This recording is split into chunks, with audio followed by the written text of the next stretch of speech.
Assalamualaikum warahmatullahi wabarakatuh. Waalaikumsalam warahmatullahi wabarakatuh.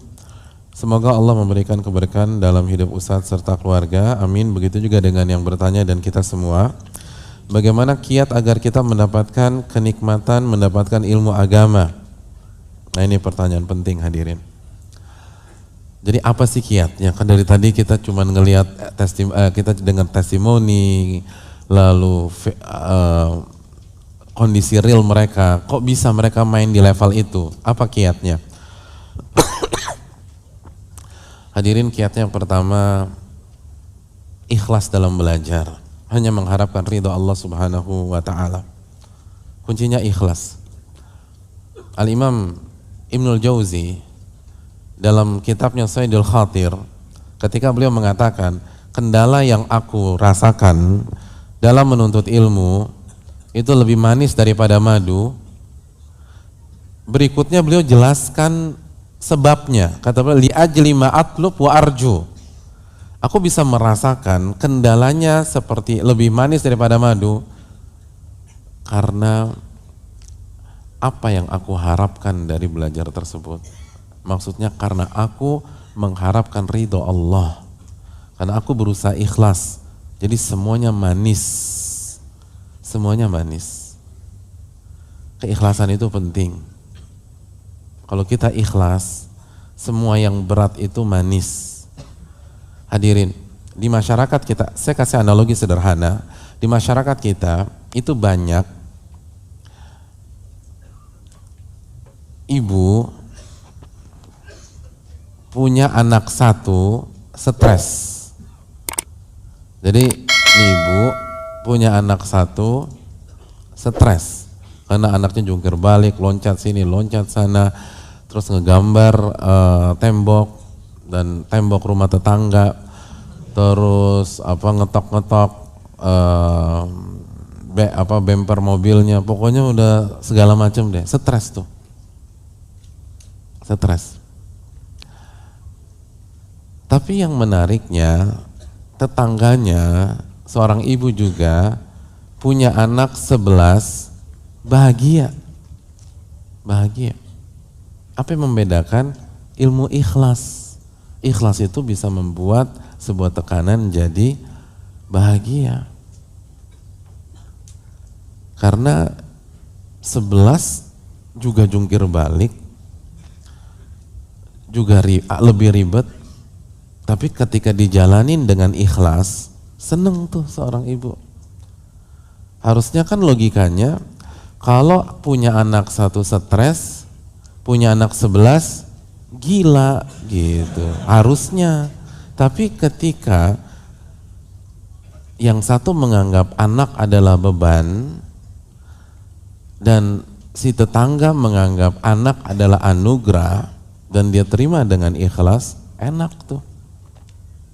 Kenapa mereka, para ulama, bisa menikmati? Karena mereka orang-orang yang ikhlas, nggak ada kepentingan. Mereka datang bukan cari nama, mereka datang bukan cari status, mereka pun nggak pernah upload di sosmed mereka ketika mereka datang. Dan kita nggak menuduh ya yang upload, tapi jagalah keikhlasan, itu yang terpenting. Dan mereka nggak pernah cerita-cerita, mereka datang nggak cari jodoh. Walaupun sebagian mereka ada yang jomblo, iya, Imam Nawawi kan nggak nikah, Syekhul Islam nggak nikah, tapi nggak pernah tertarik tuh yang begitu-begitu. Jadi ikhlas. Kenapa mungkin kita nggak pernah merasakan pada kita datang terus? Apa niat kita? Benar ilmu nggak? Benar nggak kita cari ilmu? Atau kita hanya cari menghabiskan waktu luang, ketemu teman-teman dan lain sebagainya? Dan kalau kita niatnya ilmu, kita akan fokus, kita akan serius. Itu kiat yang pertama. Kiat yang kedua,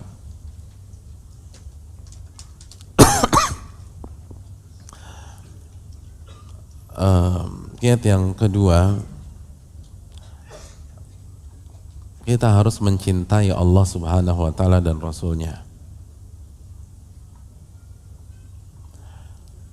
Bukankah Nabi SAW bersabda, thalathatun man kunna fihi wajada bihinna halawatul iman. ada 3 hal yang jika seseorang memiliki ketiga-tiganya, maka dia akan mendapatkan kelezatan dan keindahan iman. Dan iman adalah buah dari ilmu. Makanya dalam kitab Ushulul Tsalatsah di halaman pertama yang harus kita ketahui apa? Ilmu. Terus dalilnya apa? Surat apa? Dalam Ushulul Tsalatsah. Kan ilmu, amal, dakwah, sabar. Terus dikasih dalil apa? Wal asri.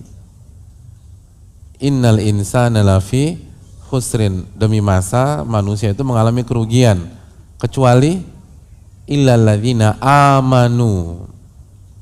Kecuali orang-orang beriman, lalu beramal soleh, lalu saling menasihati di atas kebenaran dan kesabaran. Jadi ketika ilmu dikasih dalil iman gitu loh. Kan kecuali orang-orang yang beriman. Karena kita nggak mungkin beriman kecuali dengan ilmu.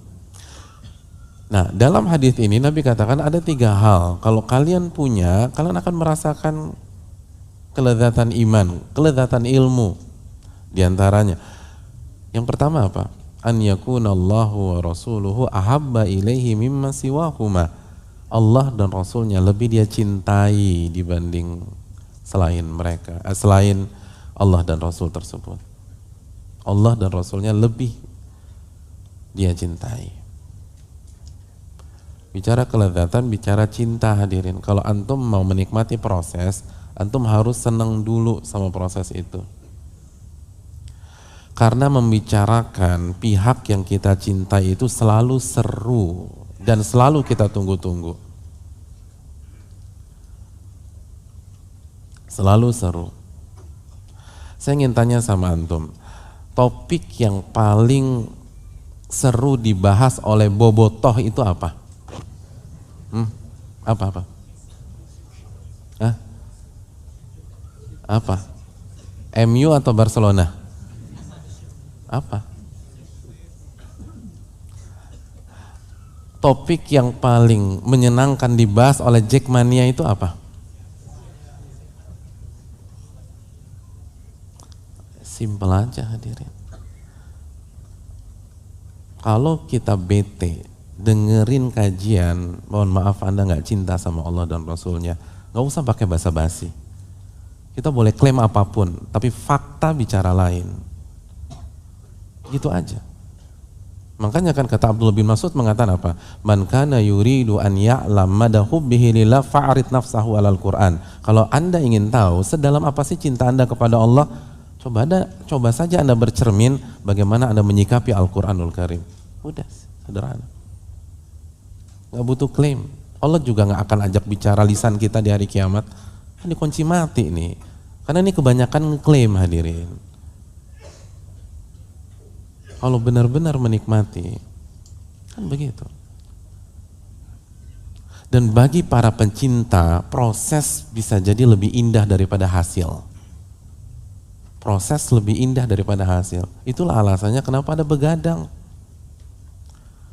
Padahal di pagi hari cuplikannya disiarkan juga.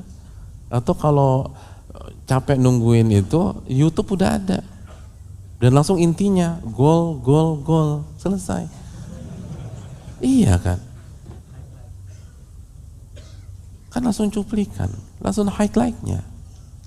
Tapi kenapa harus nonton dari peluit pertama sampai peluit terakhir? Apa jawab mereka? Sensasinya Pak Ustadz, itu beda. Proses terjadi gol itu beda. Pak Ustadz nggak ngerti sih. Iya. Itu tuh ngelihat mereka tiki taka tuh indah banget.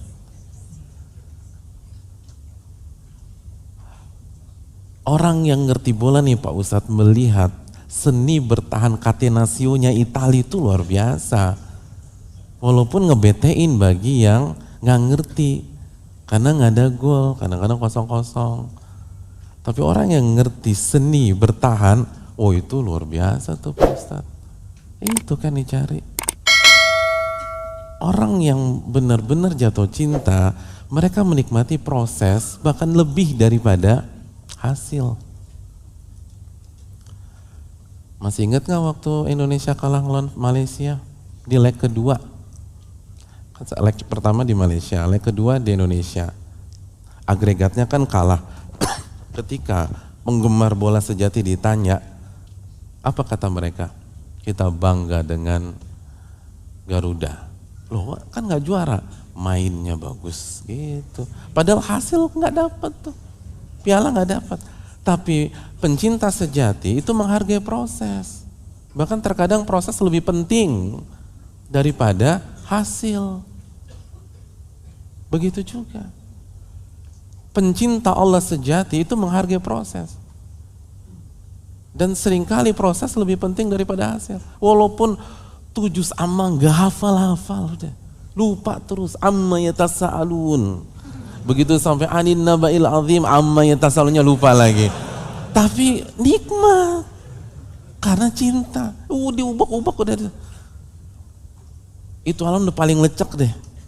Karena nggak hafal-hafal. Kan bolak-balik. Nikmat. Itu para pencinta tuh gitu. Dia udah nggak peduli hasil lagi. Karena menikmati proses. Iya enggak? Itu luar biasa. Antum punya tim bola. Eksebisi sama Real Madrid. Menang 7-0. Karena Real Madridnya nggak datang. Antum terharu nggak? Terharu? Enggak. Atau mereka datang, antum dimonggo-monggoin gitu. Semuanya monggo, silakan Pak, silakan. Jadi Ramosnya tuh nggak naik ke antum, tapi silakan masuk. Ya Allah. Antum nggak, itu penghinaan. Walaupun menang 7-0. Tapi kalau benar-benar bertanding, antum kalah 3-0. Tapi di pertandingan itu antum pernah nendang dan kena tiangnya Real Madrid. Ini nggak gol nih, nggak gol, kena tiang. Setelah antum lewatin 2 backnya di mereka.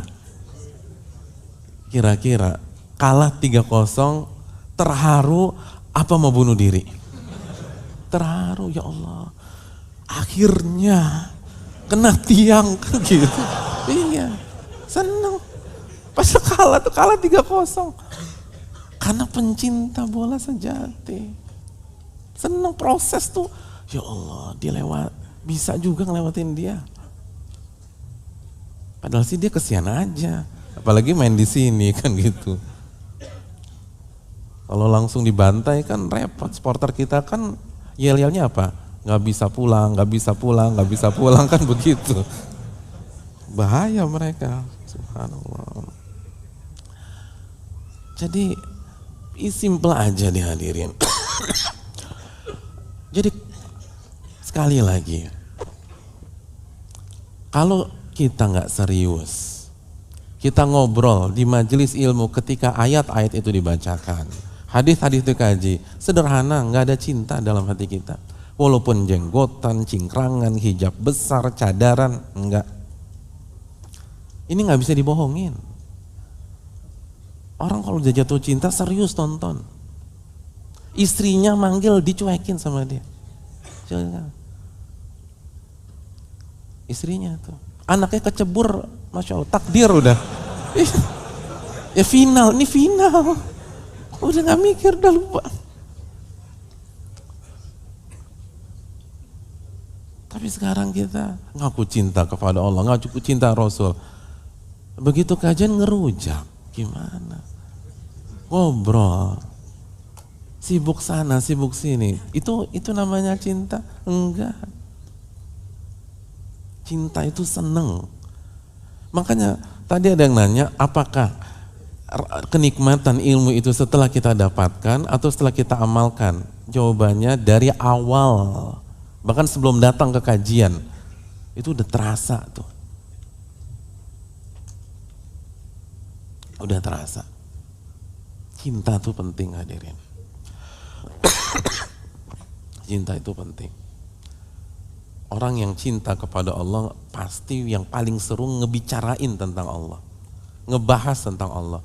Orang yang jatuh cinta kepada Rasul Sallallahu Alaihi Wasallam yang paling seru membicarakan Rasul Sallallahu Alaihi Wasallam. Nggak ada yang lebih seru dari itu. Tinggal kita bandingkan aja diri kita. Makanya itu tadi kayak misalnya terdengar ada yang berbicara atau ada yang berisik di majelis, kita mengingatkan bukan karena kita, karena ketika berisik itu fatal loh. Itu berarti di detik itu kita mempertontonkan kepada Allah yang pertama kali, lalu kepada teman-teman yang terganggu itu bahwa kita nggak cinta sama Allah dan Rasulnya. Tapi nggak vulgar, casingnya masih bagus, casingnya hijrah masih, tapi enggak. Orang jatuh cinta itu akan fokus. Jadi kalau mau perdalam cinta kepada Allah SWT, dan itu ada pembahasan khususnya lagi, bagaimana mencintai Allah dan Rasulnya. Itu kiat yang kedua. Kiat yang ketiga, hadirin yang dirahmati oleh Allah, konten ilmunya harus benar. Konten ilmunya harus benar.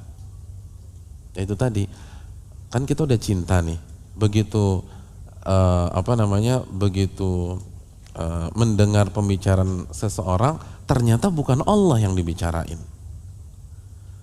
ternyata bukan Rasul yang dibicarakan, bukan Rasul yang dikaji. Akhirnya kan jadi malas, kok gini sih, saya kan butuh konten yang benar. Makanya kata Ibnul Jauzi dalam Sayyidul Qatir apa? Li ajli ma'atlub. Saya ini benar-benar merasakan sensasi yang lebih manis daripada madu karena konten yang saya pelajari dan mencari ridho Allah Subhanahu wa taala. Konten itu penting. Kontennya harus jelas, firman-firman Allah. Hadis-hadis atau sunnah Nabi SAW dipahami dengan pemahaman yang benar. Karena orang jatuh cinta kecewa ketika kontennya bukan Allah dan Rasulnya, atau ketika apa yang diinginkan Allah, apa yang dimau Rasul itu disimpangkan. Kecewa dia, kok begini sih? Ini yang perlu kita camkan bersama. Jadi ketika banyak pihak pada hari ini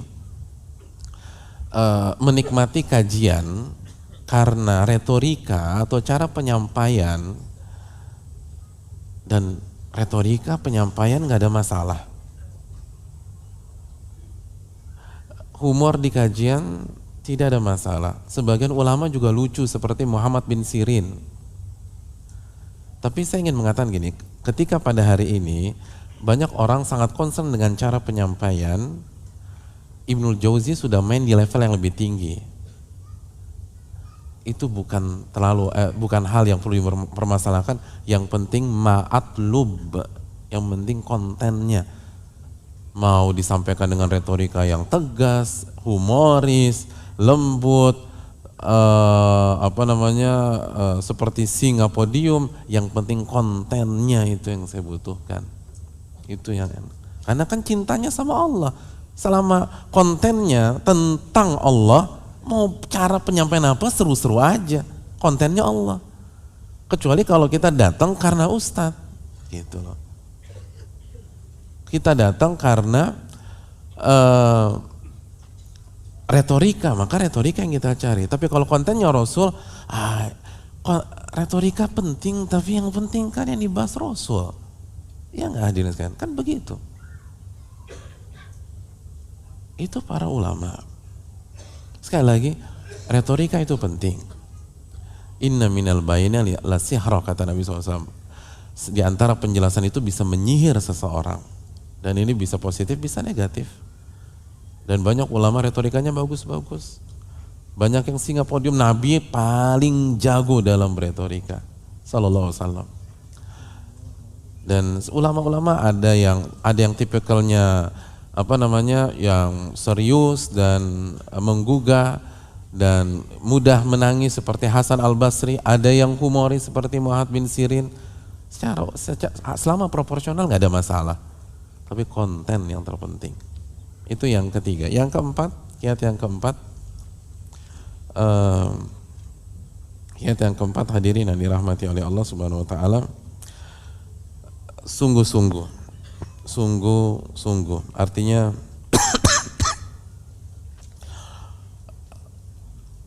kita harus berusaha. Kita harus kejar. Artinya mungkin di awal-awal itu belum manis, tapi antum harus fight mengejar. Sebagaimana kata Fudail bin Iyad. Fudail bin Iyad menyatakan, al-haqqu thaqil mari. Kebenaran atau ilmu itu pada awalnya berat memang, tapi manis.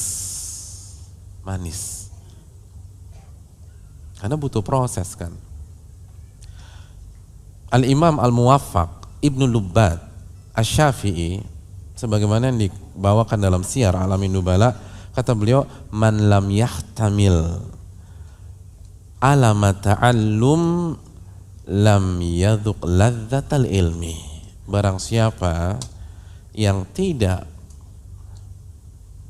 bertahan dengan rasa sakitnya belajar, maka dia tidak akan pernah merasakan nikmatnya ilmu.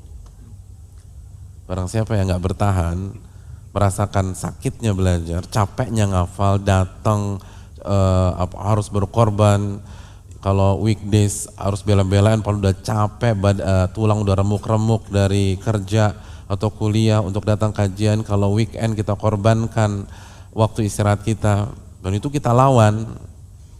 Nah, orang yang nggak mau begitu, dia nggak akan pernah merasakan manisnya ilmu. Lalu dilawan udah, misalnya kalau di weekdays terus di malam hari udah ngantuk, capek, terus sebelah ngajakin ngobrol dia tetap fokus. Itu yang akan merasakan. Tapi kalau udah ngobrol, enggak. Orang yang ngobrol di kajian tidak akan merasakan lezatnya ilmu. Itu bukan kata saya, itu kata Al-Imam Muwaffaq Asy-Syafi'i rahimahullahu ta'ala. Enggak akan dapat. Dan terbukti kan dia ngobrol. Karena pencinta sejati kan enggak akan ngobrol kalau yang dibicarakan kesukaannya. Enggak mungkin ngobrol. Kalau udah sampai ngobrol, pasti ada masalah. Dia enggak akan nikmat. Itu dia alihkan. Sampai tidur, apalagi udah niat gitu loh. Emang udah baca doa bismika Allahumma amutu wa ahya? Oh, enggak ada. Enggak akan nikmat. Itu enggak akan nikmat. Dan ada begitu. Ada, saya tahu ada orang begitu. Begitu gurunya datang, baca bismika Allahumma amutu wa ahya. Ketika yang lain membaca subhanakallahumma bihamdik, dia baca alhamdulillahilladzi ahyana ba'da ma amatana wa ilaihin nusyur. Ada. Tapi enggak akan dapatkan kelezatan ilmu. Harus serius. Karena itu tadi kata Syekh Saleh As-Sindi kembali ke penjelasan tadi, ilmu itu aktivitas hati, jiwa dan pikiran. Maka kalau kita tidak memfokuskan tiga hal ini, kita nggak akan dapat kelezatan ilmu.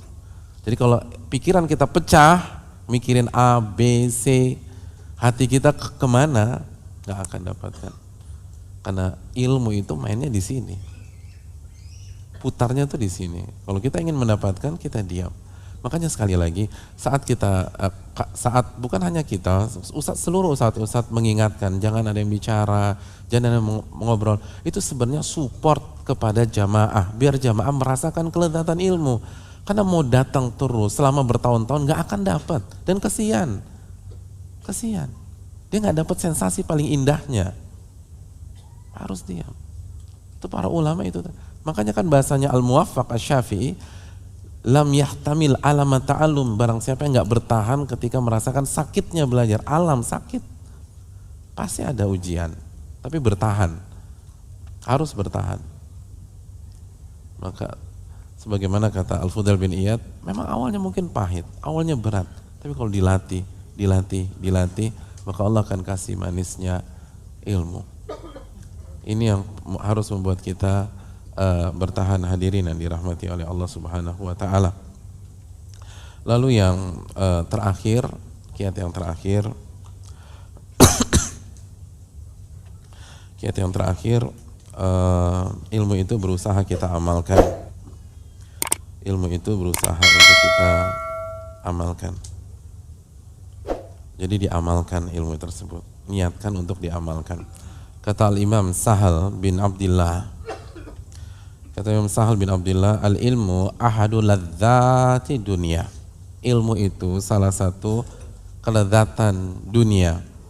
Fa idza umila bihi sara lil akhirah. Dan kalau diniatkan untuk diamalkan dan diamalkan benar-benar, maka dia akan menjadi kelezatan dunia akhirat. Jadi ilmu pengetahuan atau ilmu adalah salah satu kelezatan dunia. Kalau diamalkan jadi sejati dunia dan akhirat. Jadi harus kita berusaha amalkan. Itu yang dilakukan oleh para ulama. Para ulama berusaha ngamalin semampu kita. Bahkan kalau kita nggak bisa continue, khususnya yang sunnah, yang amalan-amalan sunnah, minimal sekali diamalkan. Kata Allah, takun min ahli. Insya Allah engkau akan tercatat sebagai ahli ibadah tersebut. Sekali lah dalam seumur hidup. Kalau nggak bisa, continue. Jadi sekali lagi, itu yang mungkin perlu kita sampaikan hadirin yang dirahmati oleh Allah.